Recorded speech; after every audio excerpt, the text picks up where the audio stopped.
The lecture hall hummed with the typical pre-class chatter of Galactic University's advanced sociology course. Professor Venn 1-2, a Carillion with 4 sensory stalks that twitched whenever he detected disruption, was arranging his data tablets at the podium. I settled into my seat near the back, my exoskeleton clicking softly against the reinforced chair designed for my species. That is when I noticed her. The human sat 3 rows ahead, completely out of place among the assembled beings from 17 different star systems. She wore a simple gray jacket over some sort of casual clothing, her dark hair pulled back in what I had learned humans called a ponytail. Her name, according to the class roster I had memorized, was Kira Voss, the only human in a cohort of 43 students. Humans, Deathworlders, the galaxy's most recent addition to civilized space, and already they were causing ripples everywhere they went. Their planet, that nightmare sphere they called Earth, had apparently tried to kill them in every conceivable way for millions of years. The result? A species so unnaturally resilient, so bizarrely adaptable, that the rest of us were still trying to figure out if we should be fascinated or terrified. Most of us had chosen terrified. "Attention, please!" Professor Venn 1-2's voice resonated through his translation collar. "Today we begin our unit on predator-prey dynamics in pre-space-faring societies. I trust you have all completed the assigned reading?" A chorus of affirmatives filled the room. Well, mostly. Drax-Kor, a Thennian from the mineral-rich worlds of the outer spiral, remained conspicuously silent. He sat directly behind the human, his massive frame hunched over a personal data pad, completely ignoring the professor. Now, Thennians are not known for their pleasant dispositions. They evolved on high-gravity worlds, where strength meant survival, and they brought that mentality into every interaction. Drax-Kor was particularly unpleasant, a bully who had made life miserable for smaller species since the semester began. I had personally witnessed him reduce a Pickian exchange student to terrified silence just by looming over her. But he had not yet tried anything with Kira Voss. Perhaps he had heard the rumors about humans. Perhaps he had some sense of self-preservation after all. Or perhaps not. "The reading was tedious," Drax-Kor announced, interrupting Professor Venn 1-2 mid-sentence. "Primitive species are beneath our consideration.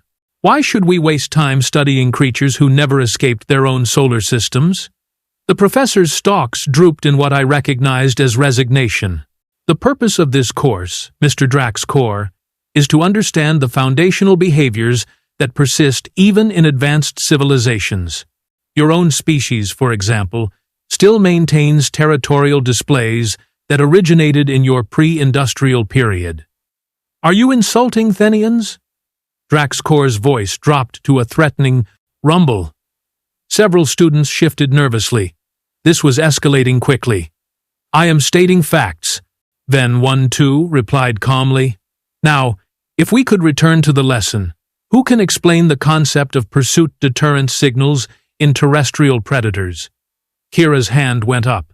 "Ah, Miss Voss, please proceed." The human stood, and I noticed she moved with an economy of motion that was oddly precise. Pursuit deterrence is when prey animals signal to predators that they've been detected, removing the element of surprise. Gazelles on Earth, for instance, perform what we call stotting, jumping high to show they're healthy and alert. It tells predators not to waste energy on a chase they will not win. Excellent example. Professor Venn 1-2's stalks brightened. "And can you elaborate on why this benefits both predator and prey?" "It is efficient communication," Kira continued. "The predator conserves energy by not pursuing a target that will outrun them. The prey avoids the stress and danger of an actual chase. Both parties benefit from honest signaling. Of course, that is assuming both parties are rational actors. In practice, things get messy." She smiled slightly when she said that last part. Something about that smile made my mandibles click involuntarily. "Fascinating perspective. Thank you. Please be seated." Kira started to sit down. That is when Drax-Kor made his mistake. His massive hand shot out, grabbing the back of her chair and yanking it away just as she was lowering herself. It is an old, juvenile prank. Crude. Designed to humiliate. But here is the thing about humans and their nightmare planet. Earth's gravity is almost twice what most species consider comfortable. Humans are absurdly strong for their size, with reaction times honed by evolving alongside ambush predators that could accelerate faster than our fastest interceptors. And their sense of balance? Maintained by a sophisticated inner ear system that evolved to keep them stable while running, climbing, and throwing projectiles at prey animals from impossible distances. Kira did not fall. She adjusted mid-motion, one leg extending to catch her weight, while the other swept around in a controlled arc. In less than a second, she had recovered her balance and turned to face Drax-Kor. The movement was so fluid, so perfectly controlled, that half the class did not even realize what had happened. But Drax-Kor realized. And more importantly, Drax-Kor made his second mistake. He laughed. "Clumsy Deathworlder," he rumbled, his translator rendering his words with maximum condescension. "You nearly fell. Perhaps your primitive reflexes are not as impressive as your species claims." The room went very, very quiet. Kira looked at him for a long moment. Then she smiled again. That smile. Stars help me. That smile. It was not friendly. It was not nervous. It was the smile of something that had been patiently waiting for this exact moment. "You think that is impressive?" she asked softly. "That's sad. Little chair pull trick. That is what passes for intimidation in your culture?" Drax-Kor's crest flared, a sign of aggression among his people. "You are far from your death world here. No one will protect you." "Protect me?" Kira's smile widened. "From you? Oh, that is adorable." I saw Professor Ven 1-2 moving toward them, his stalks rigid with alarm, but he was too far away. Drax-Kor stood, his full height easily twice Kira's mass. He was trying to loom over her, using his size to intimidate. It is what worked on everyone else. Kira did not step back, did not flinch, did not even blink. Instead, she tilted her head slightly, and when she spoke, her voice carried to every corner of the suddenly silent lecture hall. "Let me tell you something about my planet, since you clearly skipped that part of your xenobiology homework. Earth has more ways to kill you than I have time to list. Predators? We have big cats that can crush skulls with their jaws. Bears that weigh 3 times what you do and can run faster than you can sprint. Crocodiles that have not needed to evolve for millions of years because they are already perfect killing machines." She took a step closer to Drax-Kor. He, notably, did not move. "We have snakes whose venom dissolves your blood cells, spiders that can shut down your nervous system with a single bite, jellyfish that cause pain so excruciating that victims beg for death. And those are just the animals. Another step." Drax-Kor's crest was starting to droop. "Our weather? Hurricanes with winds that peel buildings apart. Tornadoes that turn debris into shrapnel. Lightning strikes that deliver 50,000 degrees of instant death. Earthquakes that reshape geography. Volcanoes that can trigger global extinction events." She was right in front of him now, looking up at his face, and somehow, he was the one who looked small. "Our own food tries to kill us. We consume plant matter laced with defensive toxins and call it spicy. We eat fungus. We drink fermented plant juice that is literally poisonous but tastes good. We live on a planet where the oxygen we breathe is so reactive that it slowly destroys our own cells, and we call that aging." Kira's voice dropped to something barely above a whisper, but in the dead silence of the lecture hall, we all heard every word. Earth spent 4 billion years trying to kill us, and we are still here. Not just surviving, thriving. We climbed to the top of the deadliest food chain in the known galaxy, and we did it without claws, without armor, without venom. We did it with this, She tapped her temple. And this. She tapped her chest, right over her heart. So when you try to intimidate me with your little games, when you try to make me feel small and weak and afraid, understand something very clearly. I am from a world that makes yours look like a vacation resort. I am descended from creatures that hunted megafauna across frozen tundras with nothing but sharp rocks and teamwork. My ancestors looked at the apex predators of Earth and said, "You know what? I think I will eat that." Drax-Kor was backing away now, his earlier bravado completely evaporated. "So here is what is going to happen," Kira continued in that same terrifyingly pleasant tone. "You are going to pick up my chair. You are going to place it exactly where it was. You are going to apologize, not because I need you to, but because it is the civilized thing to do. And then you are going to sit down. Pay attention to Professor Venn, 1-2's excellent lecture, and never, ever make the mistake of thinking, I am something you can bully." She paused, her smile never wavering. "Because if you do, I will teach you exactly why humans smile when we are angry. It is not because we are happy. It is because we are showing you our teeth." The silence stretched. Drax-Kor stood frozen, his crest completely flattened against his skull. Every student in the room was staring, barely breathing. Then, slowly, the massive Thennian bent down and picked up Kira's chair. His hands were shaking. "I apologize," he mumbled, his voice stripped of its earlier aggression. "Louder," Kira said pleasantly. "I am sure you want everyone to hear your apology, right? After all, everyone saw your little prank." "I apologize," Drax-Kor nearly shouted, setting the chair down with exaggerated care. "Thank you," Kira said, her smile softening into something that might have been genuine warmth if you did not look too closely at her eyes. "I appreciate that. Growth is important, do you not think?" She sat down calmly, pulled out her data tablet, and looked up at Professor Venn 1-2 expectantly. The professor's stalks were quivering, but he managed to compose himself. "Well? Yes, quite, that was. An interesting practical demonstration of deterrence signaling, Miss Voss." "Happy to contribute to the lesson, Professor," Kira replied cheerfully. The lecture resumed, but I doubt anyone retained much information. We were all too busy processing what we had just witnessed. Drax-Kor sat rigid in his seat, not making a sound for the rest of the class. His earlier aggression had been completely dismantled by a being half his size who had not even raised a hand. After class ended, I found myself walking the same direction as Kira toward the dormitory complex.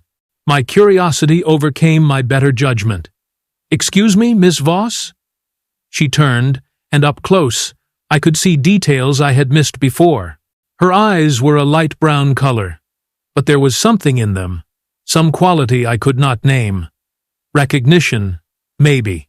The look of something that had seen danger and learned from it. "Call me Kira," she said. "And you are?" "Trill 7, I introduced myself.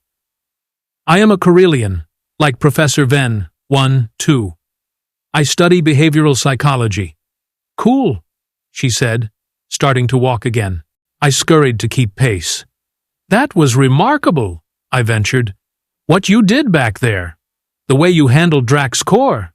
Most beings would have been terrified." Kira shrugged. "He was not actually going to hurt me. Not in front of witnesses. He was testing boundaries, seeing what he could get away with. Bullies usually operate on intimidation. Once you call their bluff, they fold." "But you threatened him," I pointed out. "Quite graphically, I might add. And yet, he was the one who backed down." "I did not threaten him," Kira corrected. "I educated him. There is a difference. Threats are about what you are going to do. Education is about what you are capable of doing. Much more effective." We walked in silence for a moment while I processed this. "Can I ask you something?" Kira said suddenly. "Of course. Why is everyone so weird about humans? I mean, I get it. Earth is dangerous compared to most planets. But we are not monsters. We are just people, trying to learn and grow and be part of something bigger than ourselves. Why does everyone act like we are going to snap and go feral at any moment? I considered my answer carefully. Because you are unpredictable. Most species in the galactic community evolved on worlds with relatively stable conditions. Predators existed, certainly, but in balanced ecosystems with clear rules. Your planet is chaos. Your evolution is an anomaly. You survived conditions that should have killed you 1,000 times over. And instead of becoming cautious and risk-averse, you became explorers, adventurers. You see danger and run toward it instead of away from it. So you are scared of us, Kira said quietly. Terrified, I admitted, but also fascinated. You represent everything that should not work, and yet you do. You break every rule we thought we knew about survival and evolution. That is intimidating, yes, but it is also incredible. Kira stopped walking and looked at me with those strange brown eyes. Then she smiled, and this time it was completely genuine. Thank you, she said, for being honest. That means a lot. Of course, I replied, though I have to ask, was everything you said back there true? About Earth being that dangerous? Her smile turned slightly wicked. I did not even get into the really fun stuff. The really fun stuff?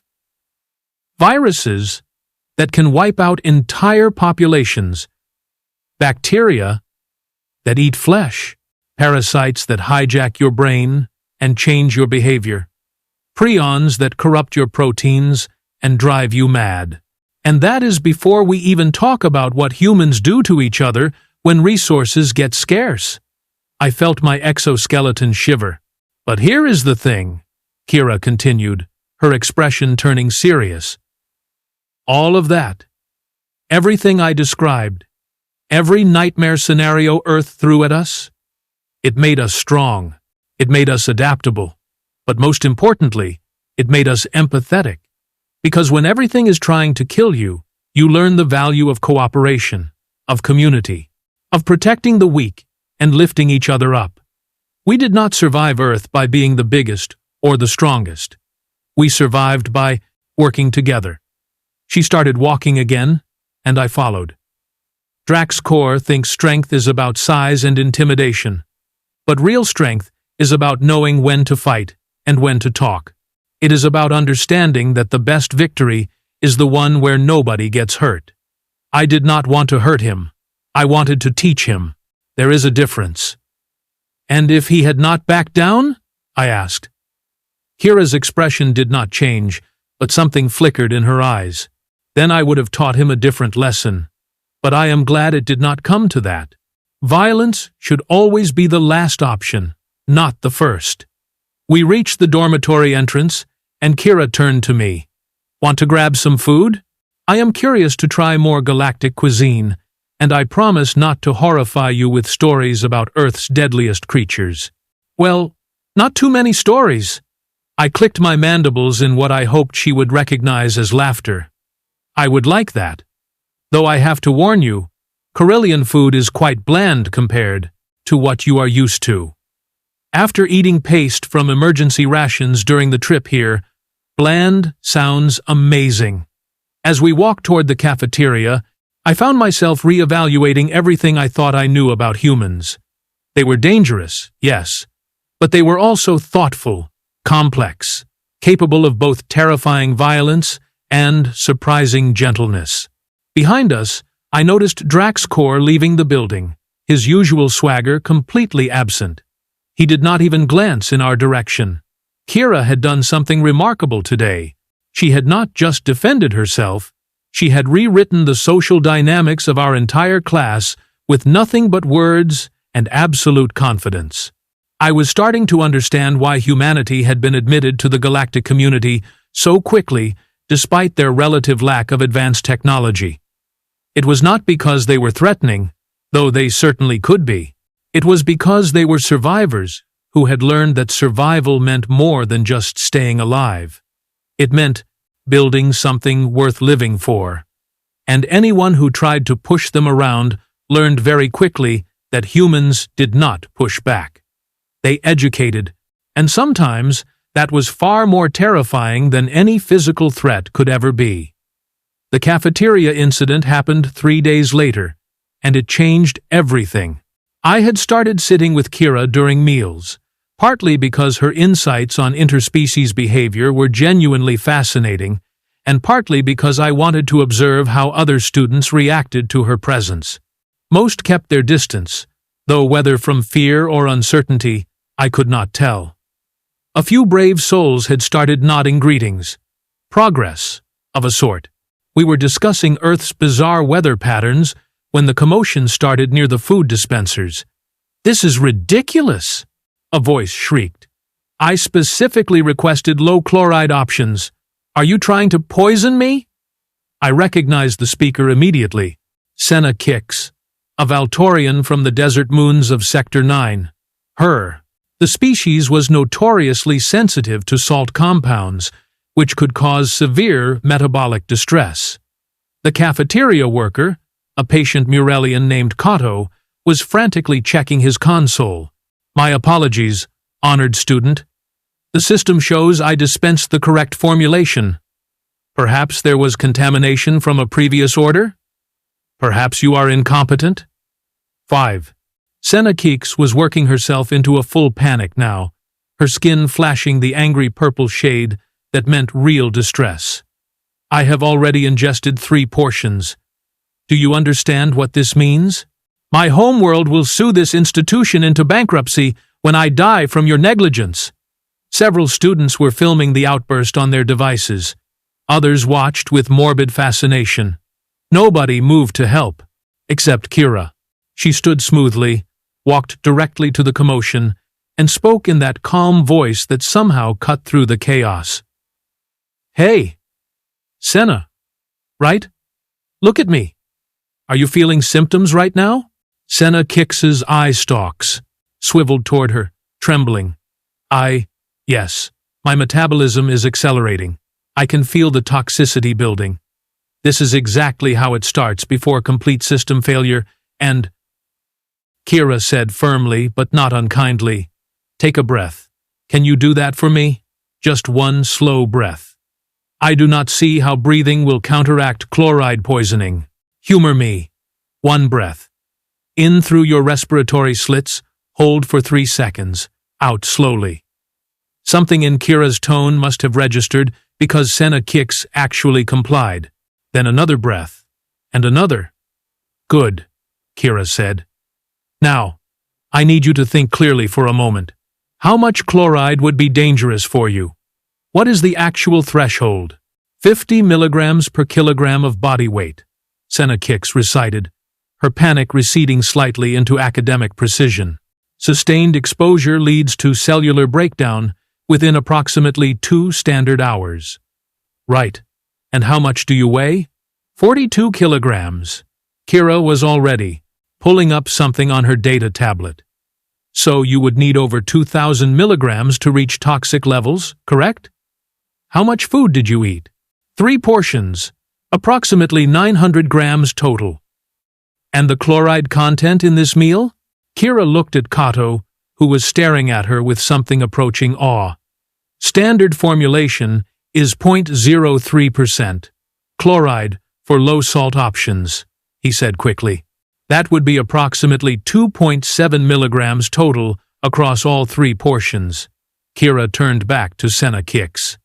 "You ingested less than 3 milligrams. You would need to eat literally 1,000 times more food to reach dangerous levels. You are not poisoned. You are having a panic response." "But I feel my metabolism accelerating." "Because adrenaline does that," Kira explained patiently. "Or whatever your equivalent stress hormone is. Your body thinks it is in danger, so it is dumping emergency chemicals into your system. That feels bad, but it is not the same as actual poisoning. Your symptoms are real, but they are not from chloride. They are from fear." Senna Kix's color was gradually shifting from angry purple to a calmer blue. "You are certain?" I am certain.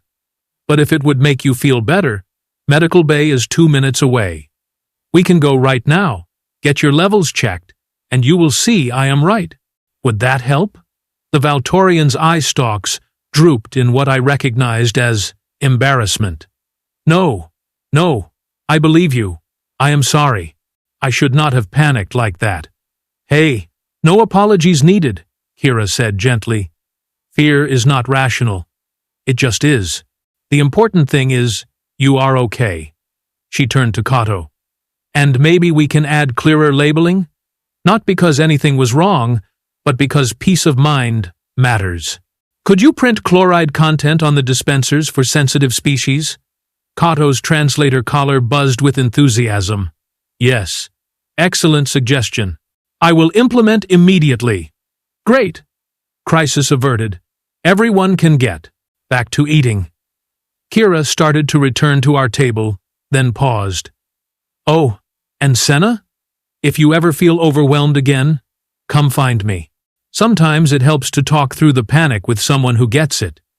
You experience panic responses? Senna Kick sounded surprised. Kira's laugh was short and slightly bitter. I am from Earth. We invented anxiety as a survival mechanism. The difference is, I have learned to recognize when my brain is lying to me about danger levels. As Kira sat back down, I noticed something remarkable. The cafeteria's ambient noise level had changed. Students who had been whispering were now talking normally. Several were looking at Kira with expressions I had not seen before. Respect. Maybe even admiration. That was skillfully done, I said quietly. Kira shrugged, picking at her food. Panic attacks are no joke. I have had enough of them to recognize the signs. Senna needed someone to interrupt the spiral, that is all. Most students would not have intervened. Most students are idiots, Kira said without malice. Present company excluded, obviously. Before I could respond, a shadow fell across our table. I looked up to find Drax-Kor standing there, holding his meal tray and looking profoundly uncomfortable. May I sit? He asked, his voice stripped of its usual arrogance. Kira gestured to an empty chair. Free galaxy. Help yourself. He sat carefully, as though expecting the chair to collapse. For a long moment, nobody spoke. I wanted to apologize, Drax-Kor finally said. Properly. Not just because I was frightened, but because I was wrong. About you. About humans. About everything. Okay, Kira said neutrally. I am listening. On my world, strength is everything. The strong lead. The weak follow. It is simple. Clear. But watching you these past few days, I realize that is not strength. That is just force. You have something different. Something I do not have a word for in my language. Compassion? Compassion? I suggested. Maybe, Drax-Kor said slowly. But also confidence. Real confidence. Not the kind that comes from being bigger than everyone else. You knew exactly what you were capable of when you confronted me. You were not bluffing, but you also knew you did not have to prove it. That is what scared me. Not the threats, the restraint. Kira set down her utensil and met his eyes. On Earth, we have this saying, walk softly and carry a big stick. It means you do not need to constantly prove how dangerous you are if everyone already knows. The quietest person in the room can be the most dangerous, precisely because they have nothing to prove. Your planet sounds terrifying, Drax-Kor said. It is, Kira agreed. But it is also beautiful. Full of people who help each other not because they have to, but because they choose to. That is the part most aliens seem to miss. Yes, we are from a death world. Yes, we are capable of incredible violence. But we are also capable of incredible kindness. The two are not mutually exclusive. I would like to understand that better, Drax-Kor said, if you would be willing to teach me. Kira smiled, and this time it reached her eyes. Sure, First lesson? Stop treating every interaction like a dominance contest. Not everything is about power. Sometimes it is just about being decent. That seems simple. Simple does not mean easy, Kira countered. But yeah, start there. See how it goes. Over the next few weeks, something extraordinary happened. Word spread about the cafeteria incident, combined with the earlier classroom confrontation. Kira Voss, the human Deathworlder, became something of a campus legend, but not in the way anyone expected. Students started approaching her with problems. A Yenish student struggling with homesickness. A Pickian dealing with bullying. A Threxian whose anxiety was interfering with her studies. Somehow, Kira had become the unofficial counselor for anyone feeling overwhelmed by university life. I asked her about it one evening, while we studied in the library. Do you mind? All these people constantly asking for help? Kira looked up from her xenobiology text. Why would I mind? Helping people feels good. Besides, most of these problems are not complicated. They just need someone to listen and maybe offer perspective. But you came here to study interstellar relations, not become a therapist. I can do both, she said simply. Honestly, this is better education than most classes. I am learning more about alien psychology from actual conversations than I ever would from textbooks. You are remarkable, I said before I could stop myself. Kira's cheeks changed color slightly, a human embarrassment response I had learned to recognize. I am just trying to be useful. Back home, we have this concept called community. Everyone looks out for each other because we understand that we are all in this together. I guess I am just extending that concept to include the whole galaxy. Not everyone thinks that way. Then maybe they should start, Kira said firmly. Look, I get it. The galaxy is scared of humans. We are new, we are unpredictable, and we come from a planet that sounds like a horror movie to most species. But fear breeds isolation, and isolation breeds more fear. Someone has to break the cycle. So you appointed yourself? Someone had to. She grinned. Might as well be the scary Deathworlder. At least when I tell people not to be afraid, it carries some weight. The midterm examination arrived with its usual stress. Professor Ven 1-2 had assigned a complex group project analyzing historical first contact scenarios and predicting optimal diplomatic strategies. Our group consisted of me, Kira, Drax-Kor, Senna Kix, and a quiet Falari named Cress, who communicated primarily through bioluminescent patterns. We met in one of the study rooms to divide responsibilities. Tensions were high, grades mattered, especially for those of us on academic scholarships. I propose we focus on the Vendar incident, Drax-Kor suggested. Clear power dynamics, predictable outcome. Too simple, Senna Kix countered. We need complexity to demonstrate analytical depth. The Corvin situation offers multiple variables. The Corvin situation ended in war. Cress's translator rendered her light patterns. Analyzing failure scenarios feels counterproductive. Failure teaches more than success, Kira interjected. But maybe we are thinking about this wrong. What if we analyzed a first contact that has not happened yet? Everyone turned to stare at her. Explain, I said. Okay, so every historical case study has the benefit of hindsight, right? We know what worked or did not work because it already happened. But the real test of diplomatic theory is predicting unknowns. What if we created a hypothetical first contact scenario, built it from realistic parameters, and then analyzed multiple potential approaches? That is not what the assignment asked for, Drax-Kor pointed out. The assignment asked us to demonstrate understanding of first contact protocols, Kira countered. Creating a realistic scenario and analyzing it shows way more understanding than just regurgitating what we read in textbooks. Plus, it is original research. Professors love original research. Senna Kix's eye stalks swiveled thoughtfully. It is risky. If we are wrong about the parameters, the entire analysis could be flawed. But if we are right, it is brilliant, I added, feeling excitement building. We could use actual xenopsychology data to build a plausible species, then apply known diplomatic frameworks to predict optimal strategies. Cress's patterns flashed with what I had learned meant enthusiasm.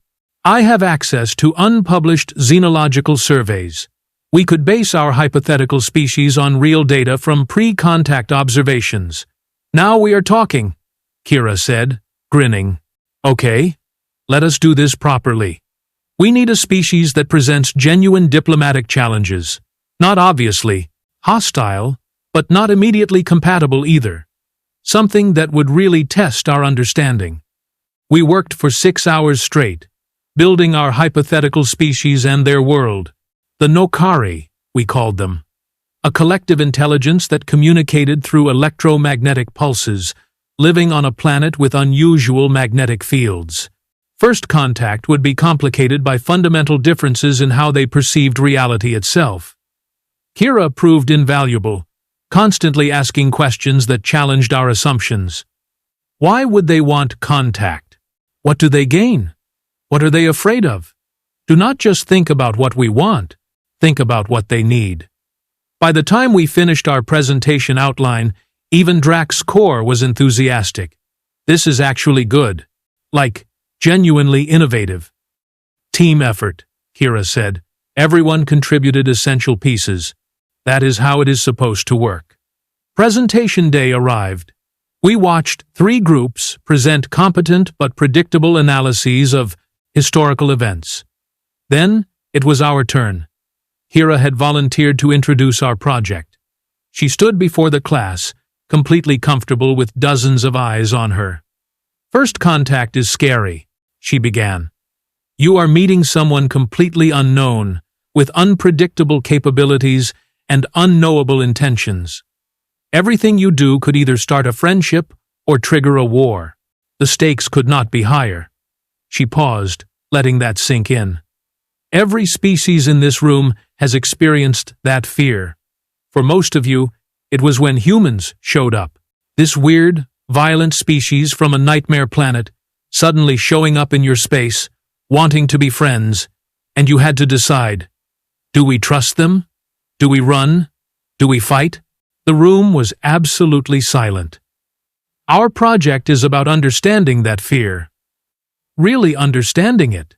So we created the Nokari, a species designed to challenge every assumption we have about communication and consciousness. And then, we analyzed how we would approach contact, knowing that everything we take for granted, everything we think we understand about diplomacy, might be completely useless. She smiled. The fun part? We might actually meet a species like this someday. So, this is not just academic. This is practical preparation for a galaxy that keeps surprising us. Our presentation lasted 40 minutes. Professor Venn 1-2's stalks remained rigidly attentive throughout, occasionally flickering in what I hoped was approval. When we finished, the room erupted in questions. Not criticism. Genuine, engaged questions. We had done something special. Afterward, Professor Venn 1-2 approached our group.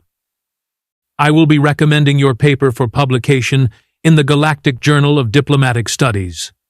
All of us? Drax-Kor asked, sounding stunned. All of you, the professor confirmed. This is exactly the kind of forward-thinking analysis the galaxy needs. Well done. As we filed out of the lecture hall, Senna Kix sidled up to Kira. You gave us confidence. Before, I thought we were just students playing at diplomacy. But you made us believe we could actually contribute something meaningful. You did contribute something meaningful, Kira replied. I just helped you see it. That evening, I found Kira sitting alone on one of the observatory decks, watching the stars through the massive viewports. I settled beside her quietly. Thinking about home? I asked. Always, she admitted.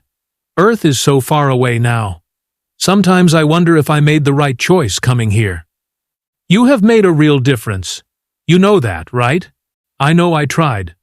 Whether it matters in the long run? She shrugged. Guess we will find out. It matters, I said firmly. You changed how people see humans. Not as threats, but as allies. As friends. That matters. Kira smiled at the stars. You know what is funny? Everyone keeps talking about how dangerous humans are, how scary Earth is, but nobody talks about why we survived. We did not survive because we were the scariest thing on the planet. We survived because we learned to work together, to trust each other, to build communities that were stronger than any individual. That is the lesson you have been teaching all along, I realized. Not about strength or fear, but about cooperation. Exactly. The galaxy spends so much time worrying about what humans might do, they forget to think about what we could accomplish together. That is what I want people to understand. We are not here to conquer or dominate. We are here to be part of something bigger than ourselves. She turned to look at me, her brown eyes reflecting starlight. And yeah, we are dangerous. Never forget that. But our real power is not in our ability to fight. It is in our ability to choose not to. Below us, through the viewport, I could see students from dozens of species walking together, talking, laughing, learning. Kira had helped build this, not through intimidation or force, but through patience and compassion and stubborn refusal to let fear win. You know what Drax-Kor told me yesterday? I said.